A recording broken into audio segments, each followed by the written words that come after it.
जय हिंद दोस्तों, आपके परिवार, आपके चैनल यानी गुरु केंद्र में आपका स्वागत है। आज हम आपके लिए सेट नंबर 1 क्वेश्चन नंबर 21 से 25 लेकर आए हैं डिटेल एक्सप्लेनेशन के साथ।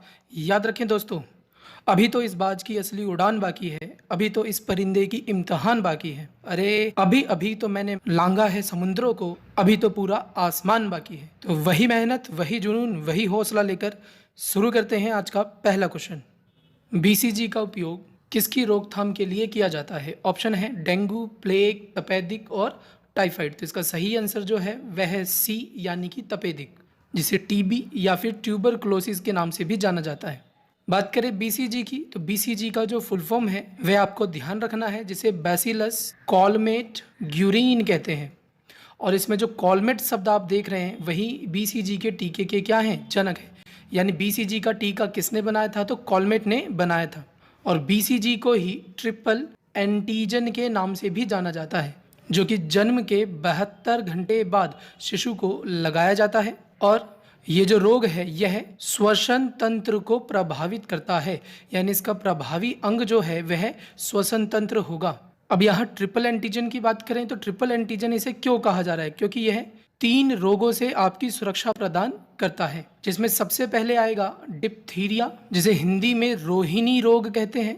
दूसरे नंबर पर आता है काली खांसी और तीसरे पे आता है टिटनस। और टिटनस को हिंदी में धनुष तंकार। ध्यान रखें, कई बार धनुष तंकार लिख के आपसे पूछेगा तो पजल नहीं होना है। तो इन रोगों से बीसीजी का टीका बचाव करता है, जिसमें डिप्थीरिया का प्रभावी अंग पूछे तो वहां पर श्वसन नली या श्वसन तंत्र टिक करिएगा, काली खांसी फेफड़ा, और टिटनस जो है यह तंत्रिका तंत्र को प्रभावित करता है। और अगर तंत्रिका तंत्र नहीं मिल रहा तो यह हृदय के कार्य में बाधा उत्पन्न करता है, तो हृदय को भी ये प्रभावित करता है। इसी तरीके से बात की जाए पहले टीके की, तो पहला जो टीका है वह एडवर्ड जेनर द्वारा बनाया गया, जो कि स्मॉल पॉक्स का था।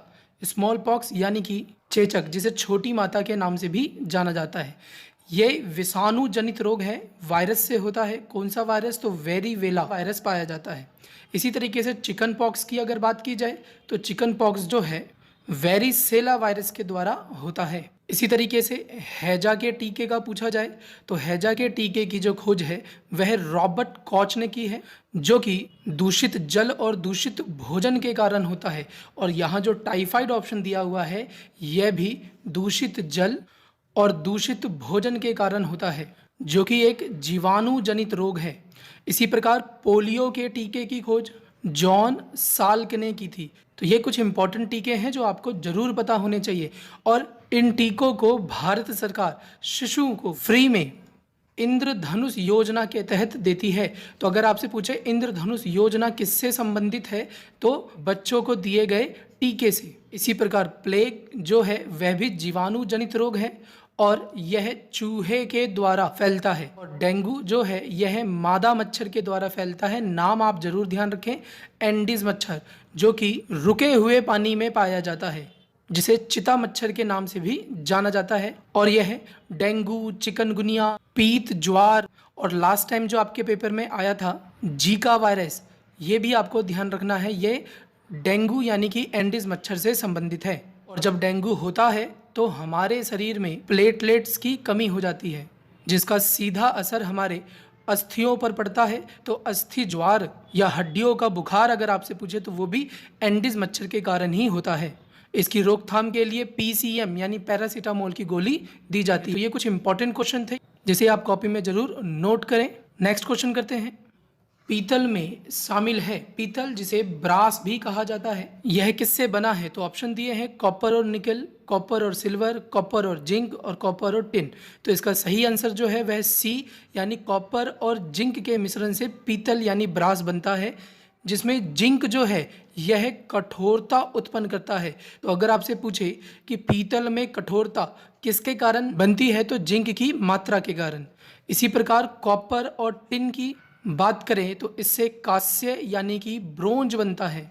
और टिन का कई बार आपसे प्रतीक पूछ ले जाता है तो वहां पर SN बताना है, और कॉपर का Cu। कुछ अन्य अलॉय यानी मिश्र धातु की बात करें तो Pb के साथ जब SN मिलाया जाता है, यानी लेड शीशे के साथ जब टिन मिलाया जाता है तो सोल्डर यानी कि टांका बनता है, जो कि इलेक्ट्रीशियन के पास आपने देखा होगा, तार वगैरह को ज्वाइंट करने के लिए इसका प्रयोग किया जाता है। इसी प्रकार Au यानी सोना, अगर Cu के साथ, जो कि लास्ट वीडियो में हमने सीखा था कि सोने को कॉपर के साथ मिलाया जाए तो रोज गोल्ड यानी कि लाल सोने का निर्माण होगा। और इसी प्रकार Al यानी अल्युमिनियम के साथ अगर कॉपर मिला दिया जाए तो इसे डूरालुमिन कहते हैं, इसे जरूर ध्यान रखें। और अल्युमिनियम के साथ ही अगर Mg यानी मैग्नीशियम मिला दिया जाए तो मैग्नेलियम बनता है। और ये दोनों के दोनों जो हैं हवाई जहाज के पार्ट्स बनाने में उपयोगी होते हैं। एग्जाम में आपसे डायरेक्ट रिलेट करके पूछ लेगा कि हवाई जहाज के पार्ट्स हैं वो किससे बनते हैं, तो ऑप्शन में या तो डूरालुमिन होगा या मैग्नेलियम होगा। और ये दोनों के दोनों अल्युमिनियम के साथ कॉपर या मैग्नीशियम मिलाकर बनाए जाते हैं। तो ये आपको ध्यान रखना है। देखो, इसे याद करो, मेहनत करो। किसी भी समस्या को पहली बार सामना करने से मत डरो, क्योंकि सफल गणित भी जीरो से शुरू होता है। तो ये शुरुआत है, ये बेसिक है, इसको समझ के चलो। और याद रखो, आप में शुरू करने की हिम्मत है तो आप में सफल होने की भी हिम्मत है, तो घबराने वाली तो कोई बात ही नहीं है। तो अपने हौसले को जुटाओ और लक्ष्य की ओर बढ़ चलो। और वीडियो पसंद आ रही है तो ज़्यादा से ज़्यादा शेयर करो, लाइक करो इसे। नेक्स्ट क्वेश्चन करते हैं।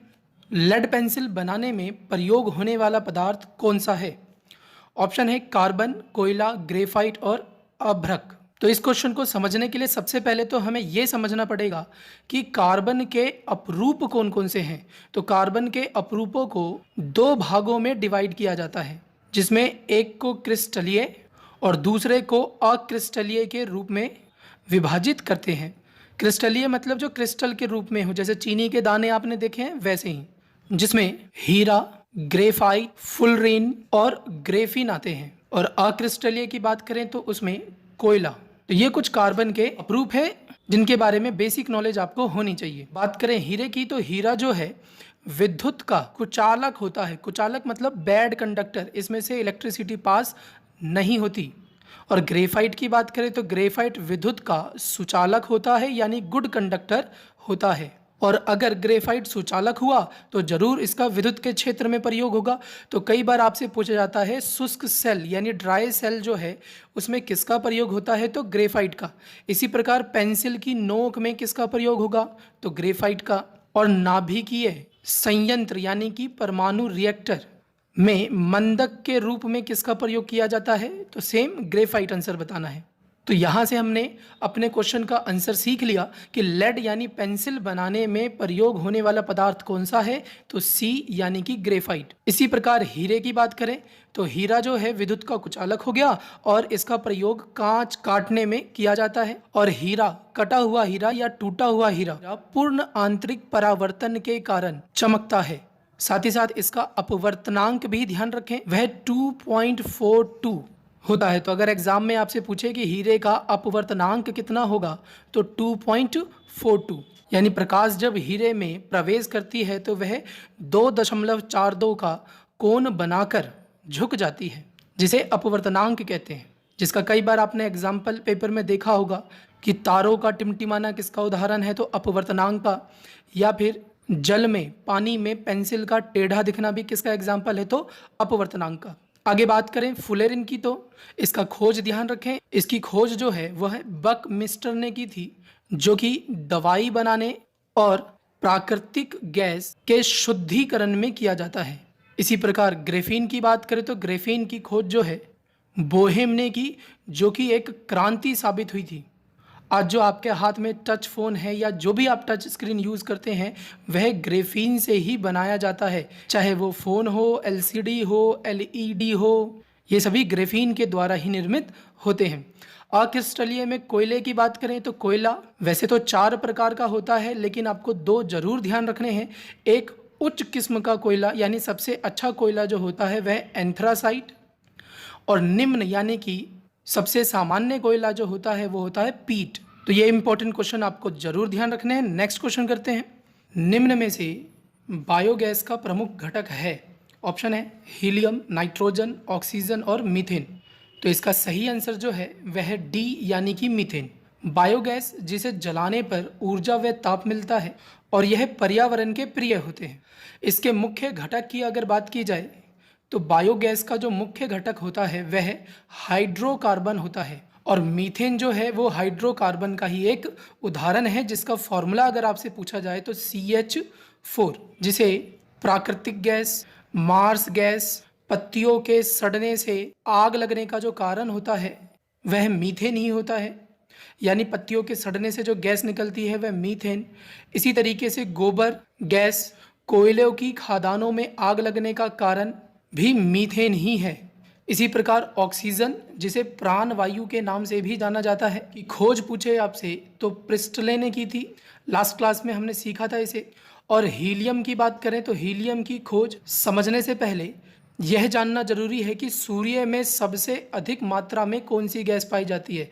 तो सूर्य में सबसे अधिक मात्रा में पहला नंबर पे जो गैस आती है वह है हाइड्रोजन, जो कि 71% के में पाई जाती है। और दूसरे नंबर की जो गैस आती है वह हीलियम है, जिसका परसेंटेज लगभग 27% होता है। और सूरज में हीलियम की खोज जो है वह जैनसिन ने की थी। इसी प्रकार हाइड्रोजन की खोज हेनरी कैवेंडिश ने। तो ये आपको जरूर ध्यान रखना है। और साथ ही साथ हाइड्रोजन जो है वह सबसे हल्की गैस हो गई और सबसे हल्की अक्रिय यानी जो क्रिया नहीं करती इनर्ट गैस की बात करें तो हीलियम। और नाइट्रोजन जो है यह रंगहीन, स्वादहीन और गंधहीन गैस है, जो पौधों की वृद्धि के लिए बहुत आवश्यक होता है। और वायुमंडल में सबसे अधिक मात्रा में अगर आपसे पूछे क्या पाया जाता है तो नाइट्रोजन 78% पाया जाता है, जिसकी खोज रदरफोर्ड ने की थी। इसके कुछ अन्य प्रयोग की बात करें तो उसमें लास्ट क्लास में हमने सीखा था कि बल्ब में, मोटरसाइकिल के पहिए में और एक विधि होती है जिससे अमोनिया बनाया जाता है, जिसको हाइबर विधि कहते हैं।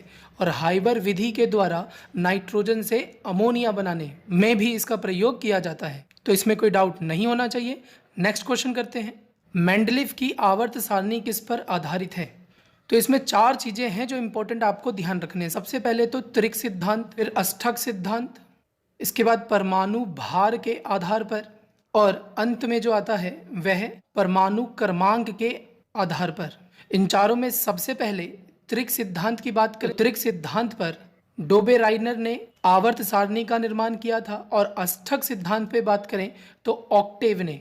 लेकिन आवर्त सारणी का ढांचा जो है मूल रूप से तैयार किया गया था मेंडलीव द्वारा। और उन्हीं के शिष्य हेनरी मोसले ने आधुनिक आवर्त सारणी का निर्माण किया। तो कई बार आपसे पूछा जा सकता है कि आवर्त सारणी का जनक कौन है? तो आवर्त सारणी के जनक में नाम जो आपको बताना है वह है मेंडलीव। और यहीं से हमारा क्वेश्चन था मेंडलीव की आवर्त सारणी किस पर आधारित है। तो अब आपको क्लियर हो गया होगा ये क्वेश्चन कि इसका सही आंसर जो है वह बी है, यानी परमाणु भार पर। तो ये कुछ इंपॉर्टेंट क्वेश्चन थे आज के। इसे अच्छे से समझें और वीडियो पसंद आ रही है तो नीचे कमेंट में लिखें। और याद रखें, मेहनत इतनी खामोशी से करो कि कामयाबी शोर मचा दे। तो इसी उम्मीद में मिलते हैं नेक्स्ट वीडियो में। तो जब तक के लिए जय हिंद, जय भारत।